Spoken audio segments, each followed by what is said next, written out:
Who am I? The teachings of Bhagavan Sri Ramana Maharshi.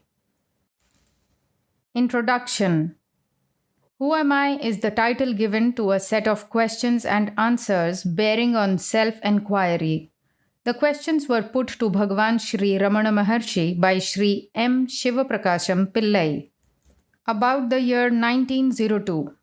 Sri Pillai, a graduate in philosophy, was at the time employed in the Revenue Department of the South Arcot Collectorate. During his visit to Tiruvannamalai in 1902 on official work, he went to Virupaksha cave on Arunachala hill and met the Maharshi there. He sought from him spiritual guidance and solicited answers to questions relating to self-enquiry. As Bhagavan was not talking then, not because of any vow he had taken, but because he did not have the inclination to talk, he answered questions put to him by writing. As recollected and recorded by Sri Shivaprakasham Pillai, there were 13 questions and answers to them given by Bhagavan. This record was first published by Sri Pillai in 1923 in the original Tamil, along with a couple of poems composed by himself relating how Bhagavan's grace operated in his case by dispelling his doubts and by saving him from a crisis in life. Who Am I has been published several times subsequently. We find 13 questions and answers in some editions and 28 in others. There is also another published version in which the questions are not given and the teachings are rearranged in the form of an essay. The extant English translation is of this essay. The present rendering is of the text in the form of 28 questions and answers. Along with Vichara Sangraham, self-enquiry, Nanyar, Who Am I, constitutes the first set of instructions in the Master's own words.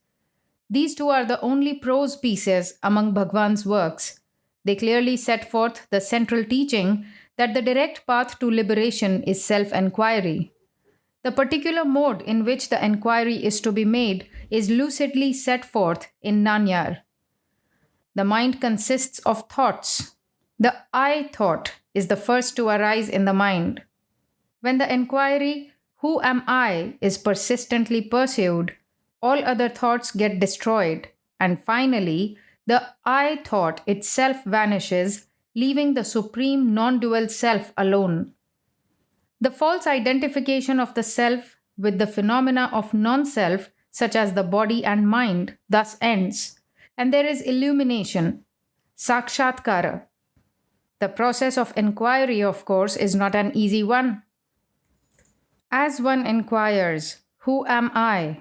Other thoughts will arise, but as these arise, one should not yield to them by following them. On the contrary, one should ask, To whom do they arise? In order to do this, one has to be extremely vigilant. Through constant enquiry, one should make the mind stay in its source, without allowing it to wander away and get lost in the mazes of thought created by itself. All other disciplines, such as breath control and meditation on the forms of God, should be regarded as auxiliary practices. They are useful so far as they help the mind to become quiescent and one-pointed. For the mind that has gained skill in concentration, self-enquiry becomes comparatively easy. It is by ceaseless enquiry that the thoughts are destroyed and the self realized. The plenary reality in which there is not even the I thought, the experience which is referred to as silence. This, in substance, is Bhagavan Sri Ramana Maharshi's teachings in Nanyar, Who Am I? T.M.P. Mahadevan, University of Madras, June 30, 1982. Who am I? Nanyar. All living beings desire to be happy always, without any misery. In everyone there is observed supreme love for oneself, and happiness alone is the cause of love. In order, therefore, to gain that happiness which is one's nature, and which is experienced in the state of deep sleep, where there is no mind, one should know oneself. To achieve this, the path of knowledge, the inquiry in the form of who am I, is the principal means. 1. Who am I? The gross body, which is composed of the 7 humors, dhatus, I am not. The 5 cognitive sense organs, which are the senses of hearing, touch, sight, taste, and smell, which apprehend their respective objects, which are sound, touch, color, taste, and odor, I am not. The 5 conative sense organs, which are the organs of speech, locomotion, grasping, excretion, and procreation, which have as their respective functions speaking, moving, grasping, excreting, and enjoying, I am not. The 5 vital airs, prana, etc., which perform respectively the 5 functions of inbreathing, etc., I am not. Even the mind which thinks, I am not. The nescience too, which is endowed only with the residual impressions of objects and in which there are no objects and no functionings, I am not. 2. If I am none of these, then who am I? After negating all of the above, mentioned as not this, that awareness which alone remains, that I am. 3. What is the nature of awareness? The nature of awareness is existence, consciousness, bliss. 4. When will the realization of the self be gained? When the world, which is what is seen, has been removed, there will be realization of the self, which is the seer. 5. Will there not be realization of the self even while the world is there, taken as real? There will not be. 6. Why? The seer and the object seen are like the rope and the snake. Just as the knowledge of the rope, which is the substratum, will not arise unless the false knowledge of the illusory serpent goes, so the realization of the self, which is the substratum, will not be gained unless the belief that the world is real is removed. 7. When will the world, which is the object seen, be removed? When the mind, which is the cause of all cognition and of all actions, becomes quiescent, the world will disappear. 8. What is the nature of the mind? What is called mind is a wondrous power residing in the self. It causes all thoughts to arise. Apart from thoughts, there is no such thing as mind. Therefore, thought is the nature of mind. Apart from thoughts, there is no independent entity called the world. In deep sleep, there are no thoughts and there is no world. In the states of waking and dream, there are thoughts and there is a world also. Just as the spider emits the thread of the web out of itself and again withdraws it into itself, likewise, the mind projects the world out of itself and again resolves it into itself. When the mind comes out of the self, the world appears. Therefore, when the world appears to be real, the self does not appear. When one persistently inquires into the nature of the mind will end, leaving the self as the residue. What is referred to as the self is the Atman. The mind always exists only in dependence on something gross. It cannot stay alone. It is the mind that is called the subtle body or the soul, Jiva. 9. What is the path of inquiry for understanding the nature of the mind? That which rises as I in this body is the mind. If one inquires as to where in the body the thought I rises first, one would discover that it rises in the heart. That is the place of the mind's origin. Even if one thinks constantly I, one will be led to that place. Of all the thoughts that arise in the mind, the I thought is the first. It is only after the rise of this that the other thoughts arise. It is after the appearance of the first personal pronoun that the second and third personal pronouns appear. Without the first personal pronoun, there will not be the second and third. 10. How will the mind become quiescent? By the inquiry, who am I? The thought, who am I, will destroy all other thoughts. And like the stick used for stirring the burning pyre, it will itself in the end get destroyed.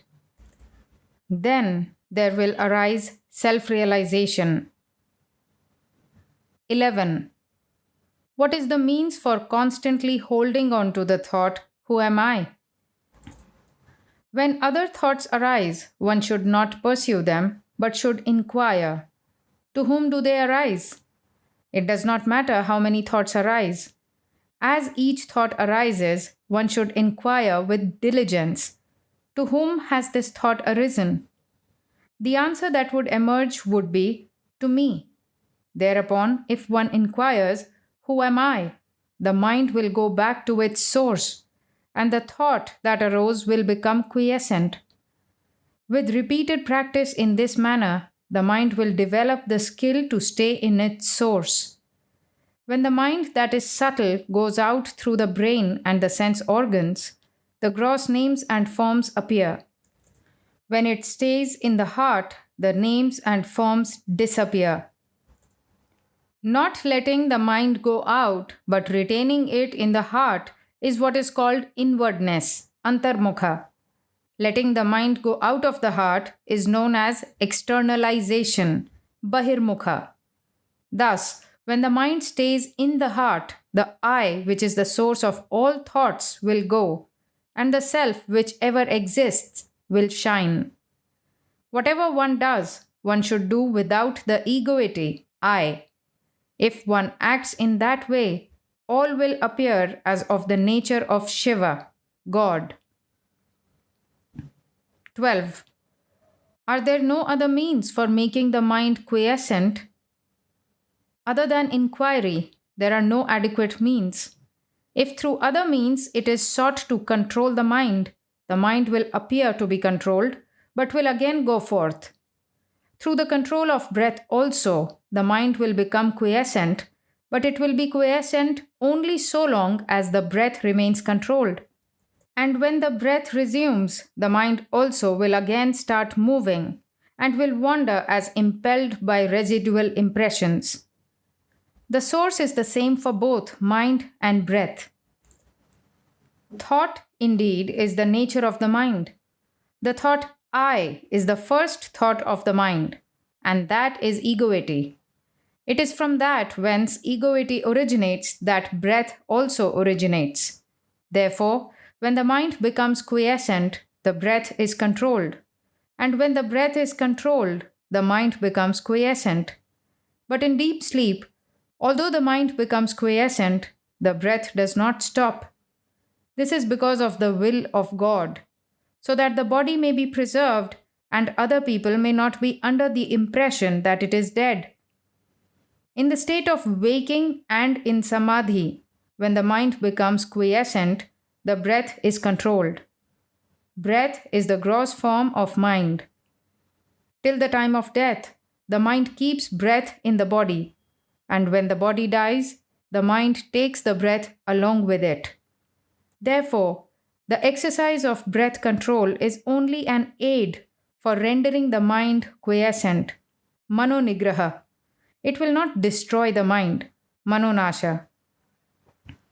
Like the practice of breath control, meditation on the forms of God, repetition of mantras, restriction on food, etc., are but aids for rendering the mind quiescent.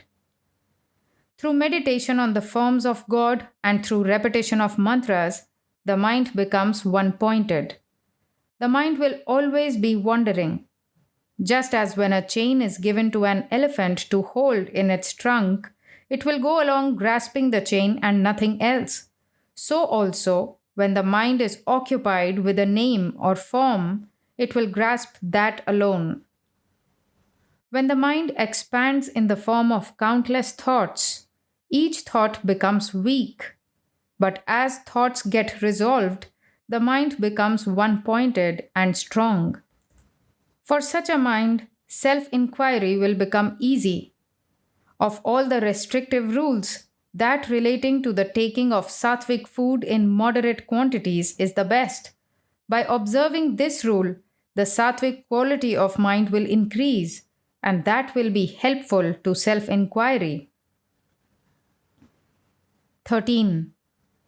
The residual impressions, thoughts of objects appear unending like the waves of an ocean. When will all of them get destroyed? As the meditation on the self rises higher and higher, the thoughts will get destroyed. 14. Is it possible for the residual impressions of objects that come from beginningless time, as it were, to be resolved and for one to remain as the pure self? Without yielding to the doubt, is it possible or not, one should persistently hold on to the meditation on the self.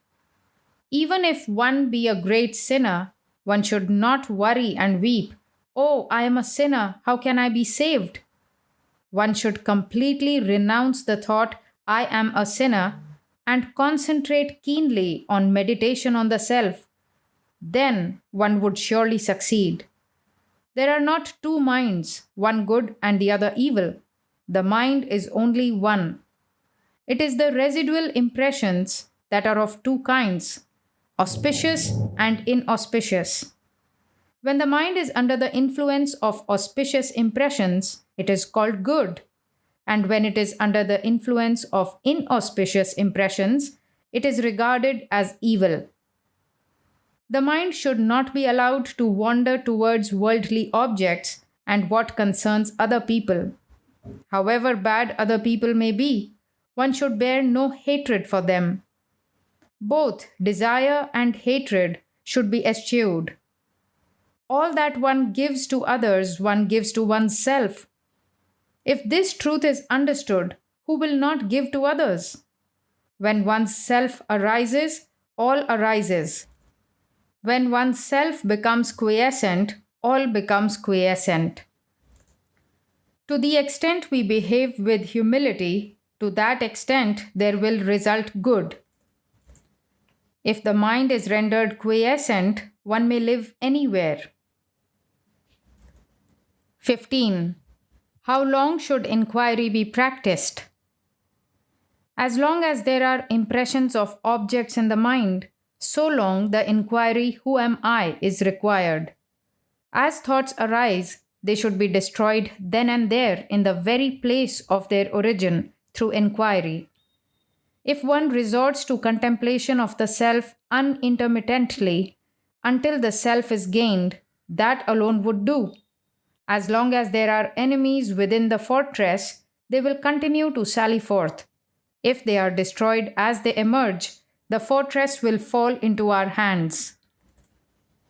16. What is the nature of the self? What exists in truth is the self alone. The world, the individual soul, and God are appearances in it, like silver in mother of pearl. These three appear at the same time and disappear at the same time. The self is that where there is absolutely no I thought. That is called silence. The self itself is the world. The self itself is I. The self itself is God. All is Shiva, the self. 17. Is not everything the work of God? Without desire, resolve, or effort, the sun rises, and in its mere presence, the sunstone emits fire, the lotus blooms, water evaporates, people perform their various functions and then rest. Just as in the presence of the magnet, the needle moves, it is by virtue of the mere presence of God that the souls governed by the three cosmic functions or the fivefold divine activity perform their actions and then rest in accordance with their respective karmas. God has no resolve, no karma attaches itself to him. That is like worldly actions not affecting the sun, or like the merits and demerits of the other four elements not affecting all pervading space. 18. Of the devotees, who is the greatest? He who gives himself up to the self, that is God, is the most excellent devotee. Giving oneself up to God means remaining constantly in the self without giving room for the rise of any thoughts other than that of the self. Whatever burdens are thrown on God, he bears them. Since the supreme power of God makes all things move, why should we, without submitting ourselves to it, constantly worry ourselves with thoughts as to what should be done and what should not be done and how not? We know that the train carries all loads, so after getting on it, why should we carry our small luggage on our head to our discomfort instead of putting it down in the train and feeling at ease?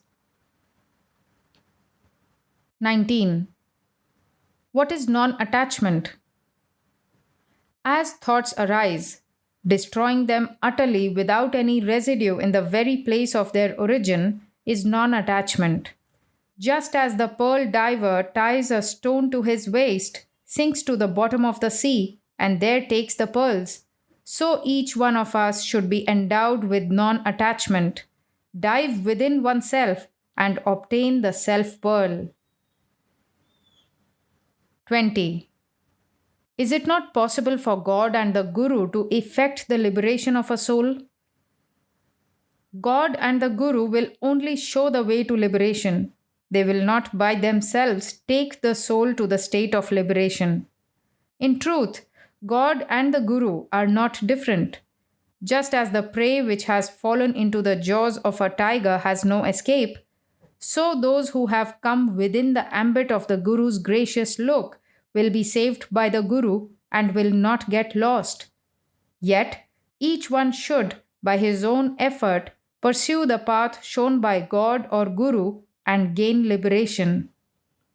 One can know oneself only with one's own eye of knowledge and not with somebody else's. Does he who is Rama require the help of a mirror to know that he is Rama? 21. Is it necessary for one who longs for liberation to inquire into the nature of categories, tattvas?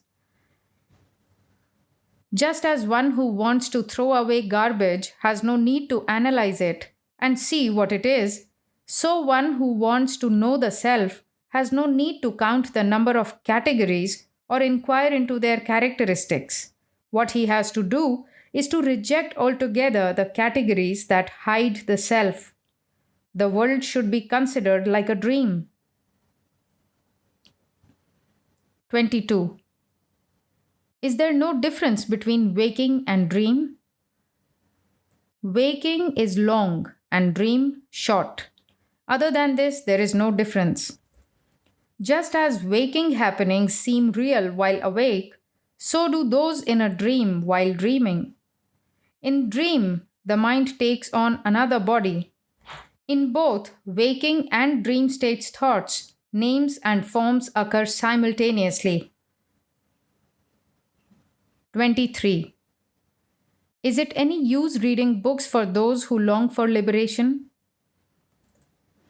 All the texts say that in order to gain liberation, one should render the mind quiescent. Therefore, their conclusive teaching is that the mind should be rendered quiescent. Once this has been understood, there is no need for endless reading. In order to quieten the mind, one has only to inquire within oneself what one's self is. How could this search be done in books? One should know one's self with one's own eye of wisdom. The self is within the 5 sheaths, but books are outside them. Since the self has to be inquired into by discarding the 5 sheaths, It is futile to search for it in books. There will come a time when one will have to forget all that one has learned. 24. What is happiness? Happiness is the very nature of the self. Happiness and the self are not different. There is no happiness in any object of the world. We imagine through our ignorance that we derive happiness from objects. When the mind goes out, it experiences misery. In truth, when its desires are fulfilled, it returns to its own place and enjoys the happiness that is the self. Similarly, in the states of sleep, samadhi, and fainting, and when the object desired is obtained or the object disliked is removed, the mind becomes inward turned and enjoys pure self, happiness. Thus, the mind moves without rest, alternately going out of the self and returning to it. Under the tree, the shade is pleasant. Out in the open, the heat is scorching. A person who has been going about in the sun feels cool when he reaches the shade. Someone who keeps on going from the shade into the sun and then back into the shade is a fool. A wise man stays permanently in the shade. Similarly, the mind of the one who knows the truth does not leave Brahman. The mind of the ignorant, on the contrary, revolves in the world, feeling miserable, and for a little time returns to Brahman to experience happiness. In fact, what is called the world is only thought. When the world disappears, that is, when there is no thought, the mind experiences happiness, and when the world appears, it goes through misery. 25. What is wisdom insight? Jnana drishti. Remaining quiet is what is called wisdom insight. To remain quiet is to resolve the mind in the self. Telepathy, knowing past, present, and future happenings, and clairvoyance do not constitute wisdom insight. 26. What is the relation between desirelessness and wisdom? Desirelessness is wisdom. The two are not different, they are the same. Desirelessness is refraining from turning the mind towards any object. Wisdom means the appearance of no object. In other words, not seeking what is other than the self is detachment or desirelessness. Not leaving the self is wisdom. 27. What is the difference between inquiry and meditation? Inquiry consists in retaining the mind in the self. Meditation consists in thinking that one's self is Brahman, existence, consciousness, bliss. 28. What is liberation? Inquiring into the nature of oneself that is in bondage and realizing one's true nature is liberation.